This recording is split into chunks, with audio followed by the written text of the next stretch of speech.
J'en suis sûr, je verrai les bontés du Seigneur sur la terre des vivants.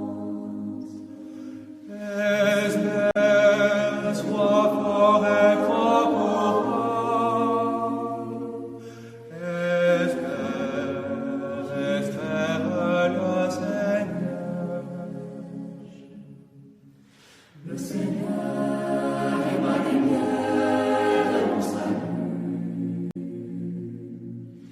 De qui aurais-je crainte?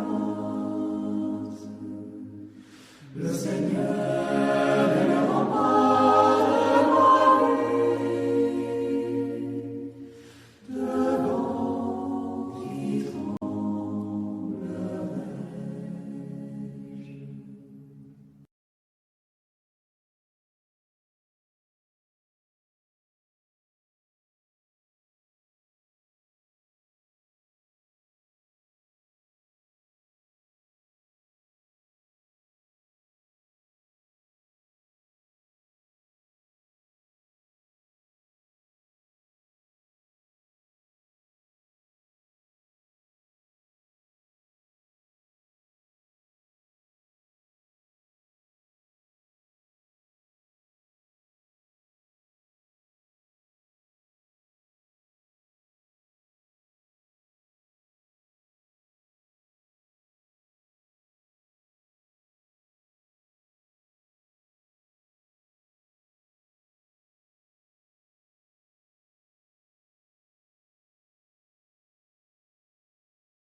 Au psaume 27, un psaume de David. Le Seigneur est ma lumière, c'est lui qui me sauve, je n'ai rien à craindre de personne. Le Seigneur est le protecteur de ma vie, je n'ai rien à redouter. Si une armée vient m'assiéger, je n'éprouve aucune peur. Et si la bataille s'engage contre moi, même alors, je me sens en sécurité. Je ne demande qu'une chose au Seigneur, mais je la désire vraiment, c'est de demeurer toute ma vie chez lui, pour jouir de sa douceur et prendre soin de son temple. Quand tout ira mal, il m'abritera sous son toit, il me cachera dans sa tente, il me mettra sur un roc hors d'atteinte. Dans sa maison, je l'acclamerai en lui offrant des sacrifices.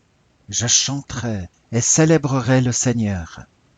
Quand je t'appelle au secours, Seigneur, écoute-moi. Accorde-moi ta grâce et réponds-moi. Tu as dit, tournez-vous vers moi? Eh bien, Seigneur, je me tourne vers toi. Ne te détourne pas de moi. Ne me repousse pas avec colère, toi qui me secours. Ne me rejette pas. Ne m'abandonne pas, toi le Dieu qui me sauve. Que deviendrais-je si je n'avais pas l'assurance de voir la bonté du Seigneur sur cette terre où nous vivons? Mon âme, compte patiemment sur le Seigneur. Sois forte et reprends courage. Oui, compte patiemment sur le Seigneur. Amen.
L'évangile de Jean commence par un prologue qui associe le Verbe et la lumière au Dieu créateur, Père, Fils et Saint-Esprit. En elle se trouvait la vie, et cette vie était la lumière pour les êtres humains, une lumière qui brille dans l'obscurité et que l'obscurité n'a pas étayée. Nous savons que si le soleil disparaissait pour toujours, nous ne pourrions survivre à cela, car encore plus qu'avec le Covid-19, tout s'arrêterait et la vie aussi.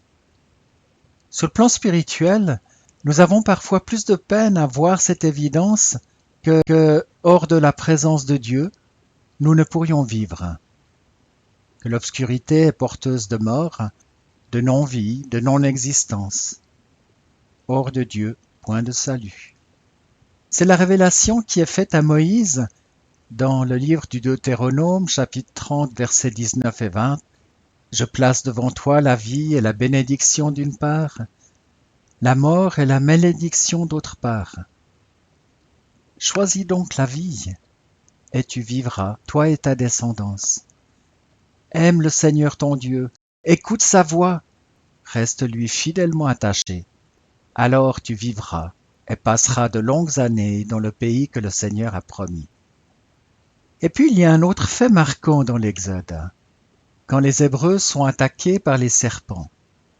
Par la voix de Moïse, l'Éternel fait lever un serpent de bronze sur une perche, et toute personne mordue doit regarder à ce mât pour garder la vie. C'est un épisode qui préfigure le Christ à Vendredi Saint. Quiconque ayant été attaqué par l'obscurité peut trouver son salut en regardant à la croix, où Jésus paye le prix à sa place. Un scandale que cette croix qui fait mourir l'innocent à la place du coupable. Et en particulier, lorsque le coupable, c'est moi. Un scandale que ce père qui sacrifie son enfant, diront d'autres. Mais en Jésus, le Fils incarné, c'est Dieu lui-même qui se donne afin de nous gracier et de nous libérer de l'emprise des ténèbres, car même en essayant d'être fidèle à la loi, l'humanité n'a pas réussi à être aussi juste qu'il l'aurait fallu. Dieu a tellement aimé le monde qu'il a donné son Fils unique afin que toute personne qui croit en lui ne périsse pas, mais qu'elle ait la vie éternelle. C'est probablement l'un des plus beaux versets de la Bible, une parole de grâce pour toutes celles et ceux qui veulent croire à cette bonne nouvelle de l'amour et du pardon de Dieu. La lumière est venue dans le monde pour tous. Mais voilà, certains préfèrent l'obscurité à la lumière en faisant ce qui est mal. Le mensonge, que ce soit à Dieu, aux autres comme à soi-même, fait partie de l'obscurité. Il fait partie du péché contre le Saint-Esprit, qui est symbole de mort selon l'apôtre Paul, car refuser cette bonne nouvelle, c'est renoncer à la vie en Dieu qui nous est offerte gratuitement. C'est laisser nos ténèbres obscurcir notre vie et refuser que la lumière divine vienne nous illuminer et guider notre chemin. Faire le premier pas dans la vérité est difficile, car il nous faut reconnaître nos mauvaises actions, entrer dans la repentance, tout dire à celui qui nous connaît déjà encore mieux que nous-mêmes, et puis faire un état des lieux de tout ce qui nous retient dans le mensonge, et renoncer aux avantages que cela nous procure. Ensuite, il nous faut accepter ce pardon, malgré le jugement que nous prononçons contre nous-mêmes, parce que le jugement appartient à Dieu seul, et en Jésus, il nous a déjà pardonné notre passé. À nous, il reste le choix de l'aujourd'hui et ceux de demain. Entre le choix des vacances au soleil ou de l'enfermement à la cave, le choix devrait être facile s'il n'y avait notre nature charnelle et ses besoins qui nous amènent à des moyens pas toujours lumineux, voire franchement dans le brouillard et la nuit. En cette semaine de Pâques symbolique, il nous a offert une fois de plus de lâcher une portion de la part sombre de notre cœur, d'y faire un tout petit trou, afin que la lumière puisse y entrer. Alors faisons-le avec authenticité dans la prière, dans le dialogue intime, avec ce Dieu qui nous aime, car celui qui agit selon la vérité viens à la lumière. Amen.